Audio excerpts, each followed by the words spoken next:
স্ত্রীকে কখনো মা বাপ সন্তান সন্ততির সামনে কোনো ভুল ত্রুটি হলে শাসন করবেন না। একা নিয়ে বুকে জড়িয়ে ধরে তার সমস্ত নেক কাজের স্বীকৃতি দিয়ে তারপরে বলবো যে এরকম একটা বিষয় আমি দুঃখ পাই নাই, তবে আমি চাই যে এটা তুমি কারেকশন করে নাও এবং আমি আল্লাহর দরবারে তোমার জন্য দোয়া করব। মাথায় হাত রেখে একটু দোয়া করে দেন। এর চাইতে বড় আর কোনো শাসন হয় না।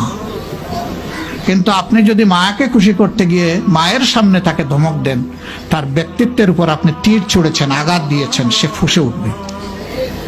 সে বলবে সব উজাড় করে তোমার এই সংসারে দিলাম, আজকে তুমিই না আমাকে এইভাবে বেইজ্জত করলে। সে মানুষ তো, তার মানবিক রিয়াকশন হবে।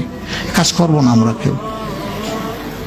আমাদের জীবনের অংশ, আমাদের হাড়ের অংশ, আমাদের কলিজার অংশকে আমরা সেইভাবে সম্মান দিব ইনশাআল্লাহ। আমরা ভালোবাসবো সে আমার স্ত্রী, আমরা শ্রদ্ধা করবো সে আমার সন্তানের মা। স্ত্রী হিসাবে ভালোবাসা পাবে, মায়ের জাতি হিসাবে সে সম্মান পাবে।